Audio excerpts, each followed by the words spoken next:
Life time science நேர்களுக்கு வணக்கங்க. நம்ம பார்க்க வேண்டியதாங்க, அரசியல்ல ஒருத்தங்க வந்து ஜொலிக்கணும், நல்லா ஜெயிச்சு வரணும் அப்படின்னா, அரசியல் அப்படின்னு எடுத்துக்கிட்டாலே பொதுவாகவே வந்து ஒரு கவுன்சிலர்ல இருந்து ஆரம்பிச்சு எம்எல்ஏவா இருந்தாலும், எம்பியா இருந்தாலும், சிஎம்மா இருந்தாலும், பொதுவாக இருந்தாலும் அரசு சம்பந்தப்பட்டது தான். இப்போ அரசு சம்பந்தப்பட்ட அமைப்புகள் அப்படிங்கிறது மக்களால தேர்ந்தெடுக்கப்பட்டு ஒரு அமைப்புல போய் உட்காரு. இதுதான் வந்து அரசியல் யோகத்துல இருக்கிறது. நான் அப்ப கட்சியில இருக்கிறேங்க, நான் வந்து கட்சியில இருக்கிறது அப்படிங்கிறது அது ஒரு பொதுவான விஷயம்தான். அது வந்து அது அரசியல் அப்படின்னு எடுத்துக்க முடியாது. அரசியல்ல ஜெயிச்சதுக்கு அப்புறம் தான் அது அரசியல். ஜெயிக்காத வரைக்கும் அது நார்மல் பர்சன் யாராக இருந்தாலும் சரி, நீங்க போறீங்க, போய் வேலை செய்றீங்க, ஒரு அரசியல் கட்சியிலேயே வேலை செய்றீங்க, ரொம்ப நாளா வேலை செய்றீங்க, உங்களுக்கு ஒண்ணுமே நடக்கும், அந்த யோகம் இல்லை, அவ்வளவுதான். நல்ல நல்லா கஷ்டப்படுறவங்க எத்தனையோ பேர் இருப்பாங்க, நம்ம கண்ணுக்கு தெரியாது. நிறைய பேர் கஷ்டப்படுவாங்க, ஆனா அவங்க ஜெயிச்சு மேல வரவே மாட்டாங்க. ரொம்ப புத்திசாலியாவும் இருப்பாங்க, ஆனா மேல வர முடியாது. என்ன காரணம் அப்படின்னு கேட்டீங்கன்னா, பொதுவாகவே அரசியல்ல நம்ம ஜெயிக்கணும் அப்படின்னா, சிஎம்மா இருந்தாலும், பிஎம்மா இருந்தாலும், இல்ல ஒரு கவுன்சிலரா இருந்தாலும், இந்த இடத்துல எல்லாம் ஒண்ணுதான். அவங்க வந்து அரசு சம்பந்தப்பட்ட பொறுப்புக்கு போறோம். இதுதான் விஷயம். அந்த பொறுப்பு அப்படிங்கிறது எந்த வகையில அமையும் அப்படிங்கிறது, சூரியனும் சந்திரனும் எந்த வகையில உட்கார்ந்துருக்காங்க, அந்த சூரியனும் சந்திரனும் வீட்டதிபதி எந்த லெவல்ல இருக்காங்க, அதை பொறுத்து தாங்க அது. அதை நம்ம சொல்லவே முடியும். அது சரியா இல்லை அப்படின்னா, அவங்க அந்த அரசியல் கட்சியிலே இருந்தாலும் அவங்க என்னைக்குமே மேல வர மாட்டாங்க. நம்மளுக்கு கண்ணுக்கு தெரியாது, நிறைய பேர் கஷ்டப்படுவாங்க, ஆனா மேல வந்து பண்ணாங்க, ஆனா ஒண்ணுமே இருக்காது மேல வந்து. இதுதான் வித்தியாசம். அப்படி இருக்க எந்த அமைப்பு இருந்தா அவங்களுக்கு அந்த யோகத்தை கொடுக்குது, அதுக்குறான திசைகள் வரும் அப்படிங்கிறதையும் இப்ப நான் வந்து ஒரு வீடியோல கட்டிருக்கேன். இப்ப பாத்துக்கோங்க, நான் ஒரு இது படுறேன் பாருங்க. இங்க வந்து சூரியன், இங்க வந்து சந்திரன், இப்ப நான் போட்டிருக்கேங்க. இப்போ சூரியன்ல இருந்து, அதாவது சந்திரன்ல இருந்து கணக்கு போட்டீங்கன்னா, சந்திரனுக்கு 6, 8, 12ல சூரியன் இருக்கக்கூடாது. சந்திரனுக்கு 1, 2, 3, 4, 5, 6 இது வேண்டாம். இப்ப பாத்துக்கோங்க,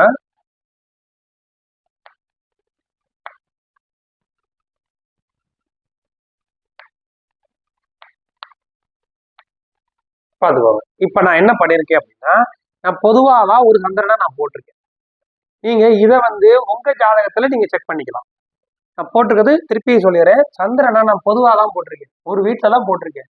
இது எந்த வீடா வேணாலும் இருக்கலாம், எந்த வீட்டுல வேணாலும் சந்திரன் இருக்கலாம். அதுல இருந்து கணக்கு பண்ணிக்கோ, அதுல இருந்து நீங்க கணக்கு பண்ணி சந்திரனுக்கு 2ஆம் வீடு நோட் பண்ணிக்கோங்க. சந்திரனுக்கு 2, 3, 4, 5, 6, 7, 8, 9, 10, 11. அப்போ நான் என்னென்ன சொல்லியிருக்கிறேன், 2, 6, 8, 12. சந்திரனுக்கு 2, 6, 8, 12. 2, 6, 8, 12ல சூரியன் இருக்கக்கூடாது. இருந்தா என்னங்க அப்படின்னா, சந்திரனுக்கு 2, 6, 8, 12ல சூரியன் இருந்தா அந்த யோகா அமைப்பு வேலை செய்யாது. நம்ம வந்து அரசியல் சம்பந்தமா ஒரு ஜாதகத்தை பார்க்க போறோம், கிரக அமைப்புகள் எப்படி இருக்கு அப்படின்னு நீங்க பார்க்க போறீங்க. உதாரணத்துக்கு அந்த ஜாதகத்துல நான் திருப்பியும் விளக்கம் கொடுத்துட்றேன். அந்த ஜாதகத்துல பரிவர்த்தனை எல்லாம் நிறைய இருக்குதுங்க, 2 கிரகங்கள், அதாவது 2 பரிவர்த்தனை இருக்குதுங்க, நல்ல யோக அமைப்பு இருக்குதுங்க, இவங்க வந்து அரசியலுக்கு போனா ஜெயிச்சிருவாங்கங்க அப்படின்னு, இப்ப நடக்கிற திசையும் நல்லா இருக்குதுங்க அப்படின்னு நிறைய வந்து விஷயங்கள் இருக்கும். ஆனால் அதெல்லாம் அவங்களுக்கு பொருளாதாரம் கொடுக்கறது, வாங்குறது எல்லாத்துலயும் நல்லா இருக்கும். அரசியல்ல அந்த இடத்துல ஜெயிச்சு உட்காருவாங்களா, இதுதான் கேள்வி. பொருளாதாரங்கிறது வேற, பணமே இல்லாம ஜெயிச்சு மேல வந்தவங்க எத்தனை பேர் இருக்காங்க. அந்த மாதிரி அவங்க ஜெயிப்பாங்கிறதா இப்ப கேள்வி. அவங்க ஜெயிச்சு வருவாங்க அப்படின்னா, முதல் பாயிண்ட் அந்த ஜாதகத்துல என்ன இருக்குதோ, 2வது முதல்ல இதை பார்க்கணும். சந்திரனுக்கு 2ல சூரியன் இருக்கக்கூடாது. இப்ப இங்க சந்திரனா, இங்க 2ல சூரியன் இருக்கக்கூடாது. நீங்க பாத்துக்கோங்க, இந்த சந்திரன் எங்க போடுறீங்களோ உங்க ராசி எதுவோ அதுல இருந்து கணக்கு பண்ணிக்க. 2, 6, 8, 12 இந்த இடங்கள்ல சூரியன் இருக்குது உங்க ஜாதகத்துல அப்படின்னா உங்களுக்கு பெருசா யோகத்தை கொடுக்காது. இதுதாங்க விஷயம். ஆனா ஒரே ஒரு விஷயம் மட்டும் கொஞ்சம் பாசிபிள், எப்படின்னு கேட்டீங்கன்னா நான் சொல்றேன் பாருங்க. இப்ப பாருங்க, நான் என்ன போட்டிருக்கேன்னு பாருங்க. சந்திரனை கொண்டு போய் கடகல்ல போட்டுறேன். சந்திரன் வந்து சொந்த வீடு அங்கேயே இருக்காரு, 2ல சூரியன். இப்படி இருக்க சந்திரனுக்கு 2ல சூரியன் வந்திருக்காரு, இந்த வீட்டுல ஆட்சிங்க. இது ஒரு வகையில எடுத்துக்கலாம். அதாவது இவர் ஜெயிச்சு வர்றாருங்கள ஒருத்தர், அவர் பின்னாடி இருக்கலாம், ஜெயிச்சவரா நிக்க முடியுமா அப்படிங்கிறது சொல்ல முடியும். என்ன காரணம்? சந்திரனுக்கு 2ல தடங்க இருக்காரு, சூரியனுக்கு 12ல சந்திரன் மறைஞ்சிட்டாரு. சொந்த வீடாக இருந்தால், அதாவது நான் மற்றதுல ஜெயிக்கவே முடியாதுன்னு சொன்னேன். இந்த மாதிரி இருக்கிற அமைப்புல ஜெயிச்சு வந்தவருக்கு பின்னாடி நிக்கலாம், அவ்வளவுதான். மற்றபடி பெரிய அமைப்புகளை அது கொடுக்காது. இவரே வந்து ஒரு ஒரு எக்ஸ்ட்ரா சப்போர்ட் வாழா மாதிரி அரசியல்ல உள்ள ஆளுக்கு ஒரு சப்போர்ட் ஆளா வேணா இருக்கலாம், அவர் மேல வந்து நிப்பாரு அப்படின்னு சொல்ல முடியும். இதுதான் வித்தியாசம். இப்படி இருக்க நான் ஏற்கனவே சொன்னதை நோட் பண்ணிக்கோங்க. இப்ப நான் இங்க இருந்து போடுறதுனால இங்க போட்டிருக்கேன், பாத்துக்கோங்க. சந்திரன்ல இருந்து 2 இருக்கக்கூடாது, 3, 4, 5, 6 இங்க சூரியன் இருக்கக்கூடாது, 7, 8 இங்க சூரியன் இருக்கக்கூடாது, 12 சூரியன். இது மட்டும் முதல்ல பார்த்துக்கோங்க. இல்லைங்க எனக்கு அப்படி கிடையாதுங்க, ஜெயிக்கணும்னா எப்படி இருக்கணுங்க?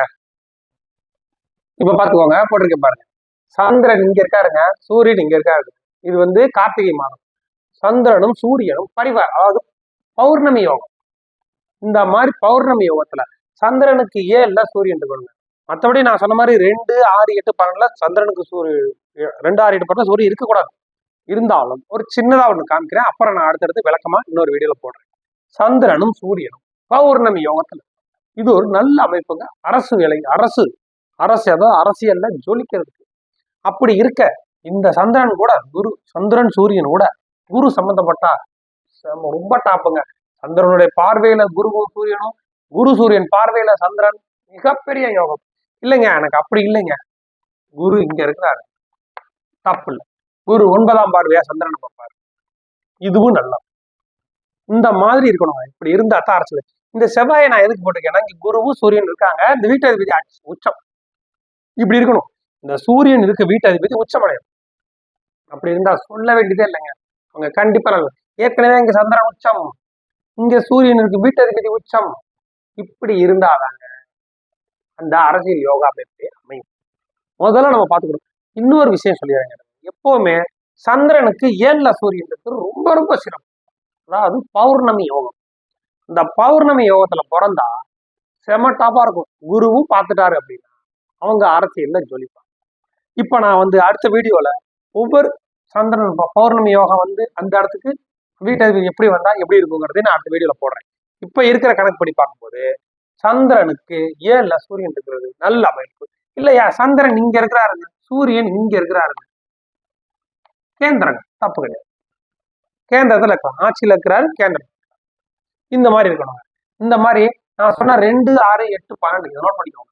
சந்திரனுக்கு 2, 2, 6, 8, 12 சூரியன் இருக்கக்கூடாது. முதல்ல அதை பார்த்து, மீதி எல்லாம் எந்த வீட்டுல இருந்தாலும் சரி, குருவோட பார்வையில சந்திரனும் சூரியன் இருக்காங்க.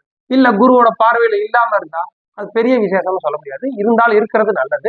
இல்லைன்னா சந்திரனும் சூரியனும் மற்ற வீடுகள்ல இருக்கணும். 2, 6, 8, 12 இல்லாத வீடுகள்ல இருக்கும்போது அவங்க அரசியல். இப்ப அரசியல் சொல்லிக்கிறதுக்கு இன்னொரு விஷயத்துக்கு இப்ப நான் அடுத்து வர்றேன், அதுக்கு உண்டான திசைகள் வரும். இதுதாங்க விஷயம். நீங்க சொன்ன மாதிரி தாங்க எல்லாம் இருக்கு.